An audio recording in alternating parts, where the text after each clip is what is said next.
My love sharing lady girl from right away, where we have culture, conversation, and community. In today's video, I'm coming to y'all with a ZEUS Network's Baddies South Season 2, girl, episode 8, I believe. Okay, and the name of this episode is Business Before Pleasure, period.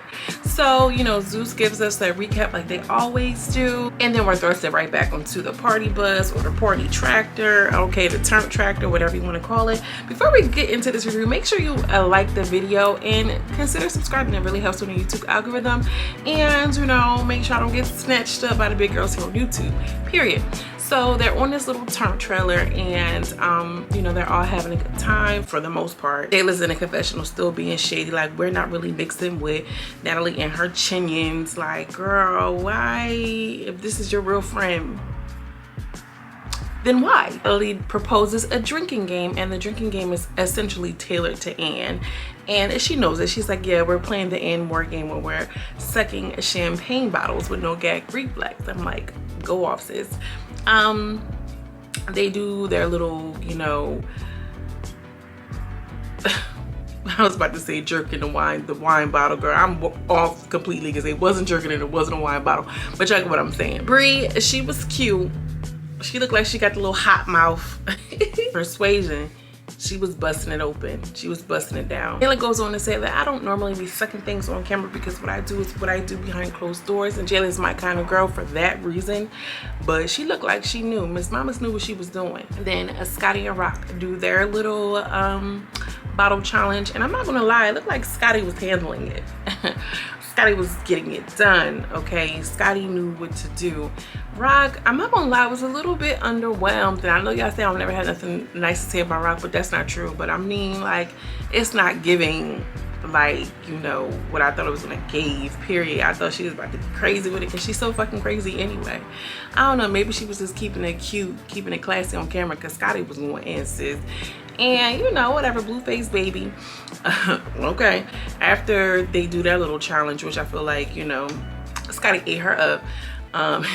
Eat their girl, ooh, it's too early. They start kissing after they do their challenge. I'm like, here we go again. Like, all right, once in the club was cute, but now it's the second time around. Like, clearly they are, you know, liking something. Rolly said the same thing in her confessional. Like, all right, y'all kissed one time in the club, y'all was just having fun. This girls just want to have fun on.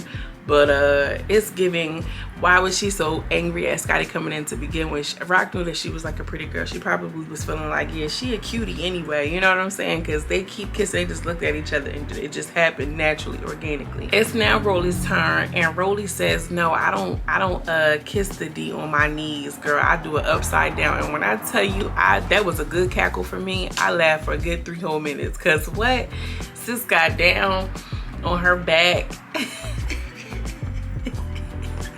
She got down on her back and she did what she had to do. The night continues. The girls are still feeling some type of way.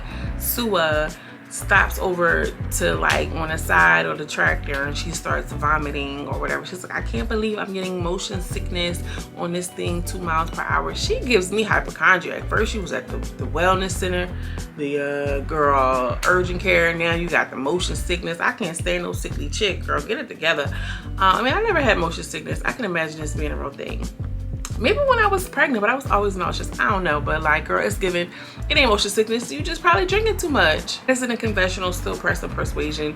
And it's just like, why? Like, let it go. She don't like you. You fought her for no reason. You apologize. She don't have to accept it. It is what it is. Like, I don't understand why. What is Anne looking for with persuasion? I'm not about to be a kumbaya with somebody who just fought me for no reason. Like, make it make sense. Anne. Natalie is just all hyped up, trying to do too much to make sure everybody feel like they're a part of it. See, this is what Baddies is about, and I'm glad we had this activity. We had so much fun, and, you know, dragging it, because I mean, like, they do this cute little fake ass group hug, and Natalie says, you know, we got some business to take care of tomorrow. We have some club hostings as well as some podcasts and radio appearances. I'm like, okay. Then we have Jayla, Ann, and Scotty, and they're pretty much reflecting on you know, the night. And Ann was just like, I can't get with persuasion and her evil eyes. Every time I see her, she's like looking at me sideways. Yeah, okay. Jayla says, y'all know Natalie, you know, she can't apologize, but, you know, we did kind of make up. Hi, baby. How are you? Scotty is just clueless. She was just like, well, I feel like the vibe was real. The vibe was chilling. Like, I was really enjoying myself. Like, I bet you was, Scotty, because you really have no beef with these girls. You're just playing follow the leader, okay, period. Beam me up, Scotty, to wherever you decide which team you want to be on. So, of course, it felt real to you because you don't have no real beef with people. Duh. Ayla says, I think it's cute that we're doing some podcasts and things outside of just hosting clubs. And she was like, hopefully we have a good time as long as Ann behaves. Like, Ann's not even brolic like that. I'm wanting more at this point. And at the other house, we have Slim, Persuasion, and Bree, and she's just like, girl, it was fake. Persuasion was like, it was fake from the beginning. I would never get drunk around them girls. I do not trust them girls. I do not like them girls. I'm just here for my check. Okay, Persuasion is through. And I don't know. In that moment, Persuasion looked so beautiful. Like, her complexion, she was giving brown skin, she was giving beautiful smile. I'm like, okay, Persuasion. Hi, bro, did y'all see what was online about Persuasion and her ex-girlfriend? Her current girlfriend's ex-girlfriend got into a tussle or something. I'm like, girl, she is she in the mix. The next thing we have Rolly and Natalie. They're on their way to the radio station. Natalie said, I'm gonna invite Rock since Rock and Rolly both do music, and you can tell that Rolly is really excited for this opportunity. And I like a queen who can just be like, you know what, I'm excited for this. This is my first time, versus somebody who be like, yeah, this is what I, you know what I mean? I can appreciate the appreciation. That's the type of chick I'm into. And they briefly mentioned about Rock's, you know, bounty situation. She's going to meet her there. She's getting her hair braided. Ooh. She's getting her hair braided, so she's going to meet them at the station.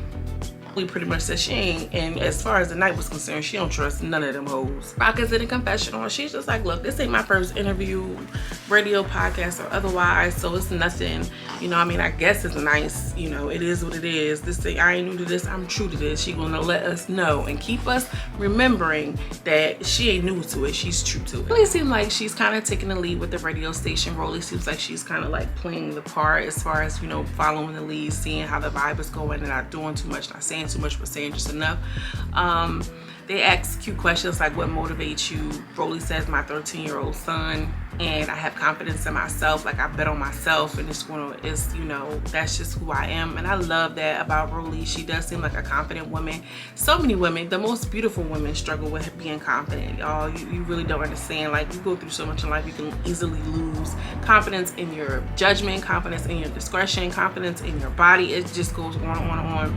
And once you get the confidence behind you, girl, look at where it can take you. Not saying y'all want to be on ZEUS, but y'all get the fucking point. But I like that about Rolly. I just wish for once, can we get an outfit that really kind of like flatters her body just one time? Can she get an outfit that fits? Girl, Krishan Rock says that, you know, God keeps her motivated, and her mom, of course. Natalie says what motivates her is putting other people on, and then Rock was just like, no, I feel like we're kind of just getting started. It seemed like it was about to go left, like Natalie wasn't getting that Rock was trying to big her up, but they cleaned it up, and she was just like, no. Natalie was like, well, at this point, I just want to put other baddies on, and I just want to, you know, continue on with the mission, and this, that, and the third, and blase, blase. And then, you know, I thought it was cute that Rock was recognizing her in that instance, because, you know, because y'all know I ain't gonna get into it. On the Sprinter on the way back to the home, and we get in a little bit more of Krishan Rock's case, girl. So when she stole Blueface's car, she caught a case in Oklahoma because she had 7 grams of weed on her. So they got her for like these major charges, that whole like major weight. Her bond was like $50,000 or $75,000. She spent $7,500. She was supposed to go to court. Now they got the brownies after her, and it's just like all escalated situations. I feel like every 21, 22-year-old is gonna get into some trouble with the law, especially if you're Black and you're living like an at-risk, risky lifestyle. It just is inevitable. I want to see her come up out of that, because like that shit, that jail shit, that probation, is prison, these prison systems, private prison systems, pipelines, baby, don't let me get me started. But I have no clue what 7 grams of weed is. But I'm imagining it's not a lot. It's not like bricks, right, girl? Don't give me a line. She does say, I wish I would have never stole that man's car, because that's what it's all stemming from. So the girls are to the house, they're getting dressed up, they're on their way to a podcast, and you know, we get the slow-mos of them doing their makeup and setting spray and things of the things. Child, they're on their way to the podcast. They're all going together. They all look beautiful. They looked really good.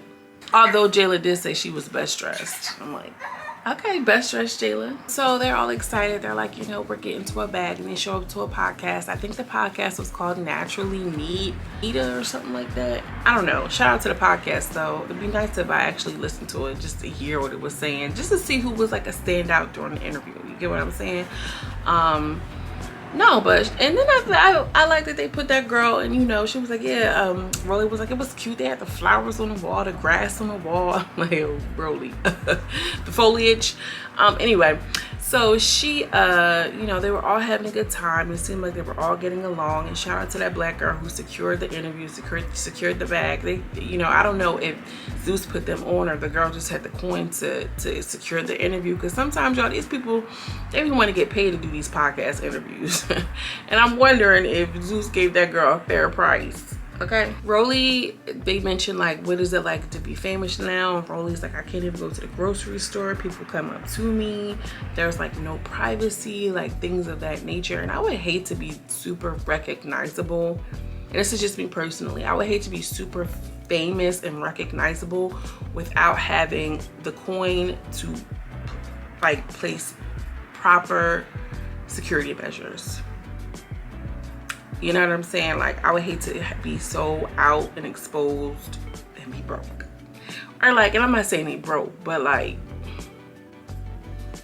girl. Then they get into the whole scripted thing, and Jayla's just like, no, well, I mean, it's not scripted, but it's controlled environments, and people show up and act like who they are. And they're all in the confessional like, girl, Jayla, I just love Jayla, girl. She's just, I mean, the girl's well spoken. She knows how to handle herself. She has something up here. You could tell in the way that she speaks. She's very eloquent, and she's straight to the point. I seen a meme the other day that said, normalize getting to the point when talking to me. And that's period. Like, I hate a motherfucker who all around the world and I girl, what is it? What's the main point? Now they're home, they're getting ready to go out. Oh, I think this is when Jayla looked really good to her little majorette outfit and shit. And Krishan is staying at the house because she's like, yeah, I just want to play it safe, because when we were leaving the interview, I seen two men and they were on me and they were tracking us, so I'm nervous, I'm annoyed. She really on the run, like she really living a low life. Like they like, you a baddie for real. Natalie's on a Sprinter getting hype, and she's like, yeah, girl, I'm glad Krishan staying home. Let's take a shot to her, of course, naturally. And they just talk about the club. They get into the club. Natalie's on a mic. Girl, we got the beautiful Miss Ann Moore with the DSLs. We got Roly Poly Snack Meals. Y'all know Natalie when she get on that mic and she got that voice. Y'all know she got it. And then Sydney comes out of nowhere. Sydney Star Child, and Natalie's like, we're on season 2. And Sydney steady going on. We can't really hear what she's saying, but she definitely showed up. And then Rolly was in the confessional, was like, Sydney offered me $1,000 to tell her what the locations, where our locations would be, and I told her no, like I'm not doing that. Which is, you know, shout out to Rolly, you a real one. But Sydney, why are you trying to bribe these girls? Like, let it go. Then Sydney hops on the mic and she's saying whatever she's saying. I know she's so weird. I knew she was gonna fall. Rolly throws a drink in her face, and then she get to falling and moving and you know, moving like a baby does. Y'all know how Sydney gives it up. Just a drunken hot mess. And then we're gonna see, like in the next week's episode, we're gonna see some tension between Natalie and Rolly. And they look like, no, not tension. We're gonna see a fight. We're gonna see a fight. All I know is, we know eventually Rolly ducked out of production once it's like, I'm done with this reality TV stuff. I'm wondering if it's over this fight dealing with Miss Natalie Nunn. But that's my speculation. I don't know. We're gonna have to see. Yeah, because right now, like, Rolly's pretty loyal to Natalie right now, you know, all things considered. This was a good episode. I'm ready to see next week's episode. I really feel like they needed Sydney to shake it up a little bit, because it's getting kind of, I mean, at least Anne is boring to me. I mean, I don't know. I still don't have a favorite right now. Do y'all have a favorite? If I have a favorite, drop down and let me know who y'all favorite is. Make sure you like the video. It helps with the YouTube algorithm. As always, I'm sending you much love and much light, and I will see y'all in the next video. Peace.